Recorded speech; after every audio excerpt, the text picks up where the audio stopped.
Today in Seattle, let Sam Darnold hoist that Lombardi in front of the fans for the first time in his career. Now, despite winning the Super Bowl, the Seahawks have got to address a key departure this offseason as offensive coordinator Clint Kubiak took the Raiders head coaching job. Additionally, notable free agents include Super Bowl MVP running back Kenneth Walker III. However, the Seahawks have $62.4 million in cap space. That is the fourth most in the NFL. So we now say hello to Jeff Saturday, who joins us to discuss a little bit of NFL here. Saturday, hello. What is more likely going to happen? Seattle is one and done in terms of Super Bowls, or they've now started some sort of legacy with that defense? Yeah, I think a budding dynasty. And again, it's hard to go back-to-back. So I want to make sure I'm not saying they're going to win, back-to-back Super Bowls, but they're going to be a contender for many years to come. And that's all you can really ask for in the NFL with the way that parity is in our game. But when you look at what Schneider and this football team has built, and I think when I think about teams that are dynasty-driven teams, typically they're defensive teams because we can talk about offenses all we want, but defenses ultimately win. And we just saw it play out in the Super Bowl. And you saw the Patriots get there based on how good their defense was as well. So when I look at this team, they got a ton of money. They've hit on their picks. They'll have to replace Walker or keep him. I don't see them chasing massive amounts of money for a running back. They have Charbonnet. I know he's injured and he's coming off an injury, but they've kind of planned for it. They have a good offensive line. They got a good quarterback. They got the best receiver in the game or playing like the best receiver in the game. They have good additions on there. I know Shaheed will be up, but they have Kupp who could potentially come back. Good tight ends. And then they have a defense that is fantastic and young. And so, absolutely, I look at this like a dynasty. This to me does not look like a team that's going to fall off a shelf. They look like they're still in the ascending phase as a Super Bowl champion. I didn't realize there was duck hunting in New York. Nice job with the duck hunting. Hey, casual Friday. You know what I mean? I see some hoodies out here. There we go. It ain't Friday. It ain't Friday, my brother, but that's okay. We'll forgive you. Here's the deal. We used to talk about the Patriots in this way, too. I'd like to remind everybody the Patriots went 10 years, 2004 to 2014, without winning the championship. And that was with Tom Brady as their quarterback and Bill Belichick as their coach.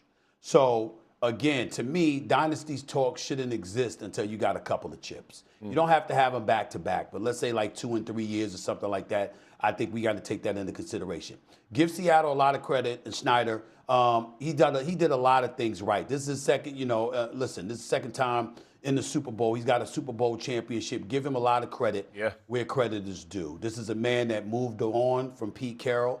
He moved on from Russell Wilson. He moved on from DK Metcalf, and they all proved to be very valuable moves. When you look at Mike McDonald, this is a star as a head coach in the National Football League. Got to give him credit. We see Sam Darnold. We ain't missing Russell Wilson. Okay, you see in Jigba, you're not missing DK Metcalf, even though I got mad love for DK Metcalf and what he brings to the table. But in Jigba is something special. If you're the Seattle Seahawks, however, you have to re-sign some of these guys. Devon Witherspoon, you got to take care of that, brother. You got to extend him, Jeff. The same would go with Jackson Smith and Jigba. You got to extend him, too. You can't lose those two guys. And Kenneth Walker, even though Charbonnet is that dude and he can ball, make no mistake about it, you coming off a nasty knee injury, you know how that works out for running backs in most situations. So chances are they'll need Kenneth Walker, but he's a free agent and he's going to look to get paid as a Super Bowl MVP. And damn it, he should, because he's shown himself to be incredibly capable. Plus, he had a 1,000-yard season, rushing for averaging 4.6 yards a carry. So the brother can play. You got to take care of these cats. If that's not going to be the case, then you know what? We're looking at the Los Angeles Rams in all likelihood, to take the division crown and win the NFC personally. I think we got to look at things from that standpoint and entertain that possibility. Listen, they got a great defense. They're going to be very competitive. They won 10 games last year, so they're going to be competitive. Right. But Stevie's right. If you're going to talk about a dynasty, you got to win 3 out of 4, like Mahomes. I agree with that. You got to win. The Patriots didn't win, but they were in the mix every year until later on. You got to win 3 out of 4. That's the definition of a dynasty. And the reason why I'm going to wonder about that, this is the wrong day to do it because he's been so good. They don't have a franchise, no doubt about it, Hall of Fame quarterback. And most of your teams that are dynasty-oriented, Mahomes, Brady, Bradshaw, Starbuck, Unitas won a couple. They have that Hall of Fame quarterback, and I'm not knocking Darnold. How could you knock him? He did a great job. He was efficient there on Sunday. He was wonderful against the Rams. Everybody loves the story. But if you talk about your prototypical Hall of Fame quarterback, that's fair. You're not thinking of him. Right. And you need a guy like that, to me, to talk about a dynasty like Mahomes. Okay. A dynasty type of team. But let's go back, because just you're a historian and much smarter than I am on that. Brady's Super Bowls in the beginning didn't start based on his excellence. It started because they had a defense. They won championships, and they were legit and contenders 100%. every year, because I played them defenses. And there are a whole bunch of Hall of Famers on that side that should be with old rules, too. Exactly. But don't them forget dudes that. could go. So they began the whole journey of a dynasty. That's why I said budding, right? Like, it's not, and I want to use that.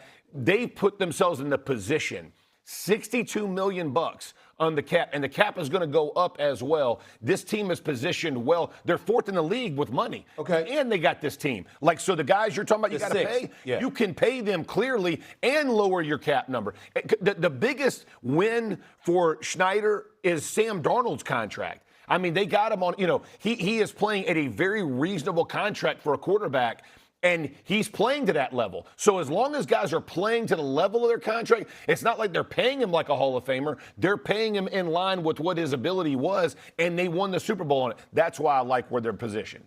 Well, a couple of things. They got their $62 million in effective cap space. That's sixth in the league. We know that. They got to address issues at the right guard spot, along at the center spot as well. So we know that in terms of the offensive line.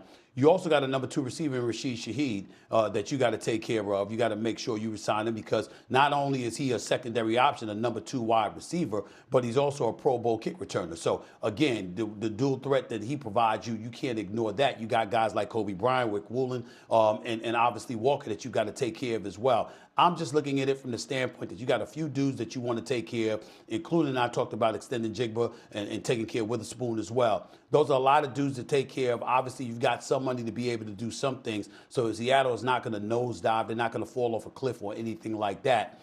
But it's possible that they might lose a couple of pieces. Sure. And if that happens, that's a big deal. That's a big deal when you talk about chemistry and consider how tight the NFC West was. You got San Francisco and LA within that division. Let's not forget that. I mean, it's not like they ran away. I mean, the NFC Championship game, as I said, was the Super Bowl. I said that before the game was played. Yep. Those were the winner of that game was winning the Super Bowl. And we all know how tight of a game that was. When they played in the regular season, the outcome was 38-37 in Seattle. There isn't anybody here that doesn't believe that if Seattle hadn't secured home field advantage and they had to go to LA to play, that it's likely the Rams would have been in the Super Bowl instead of Seattle. That 12th man is no joke in Seattle. So we understand all of that. All of those things are things you got to take into consideration when you're looking at them moving forward, wondering and pondering what kind of a future they're going to have from a dynastic standpoint. Jury is still out on that. Yeah, I was going to bring up the division, too, because, I mean, look, this is a division that's not going anywhere. In the Rams and the Niners, when you look at what Brady and the Patriots were able to do, or even Mahomes, I mean, their division sucked, for lack of a better word, for the majority of these runs, right, for a number of years. So they had that working in their favor as well. More First Take coming up next. Clint Kubiak helped Sam Darnold win his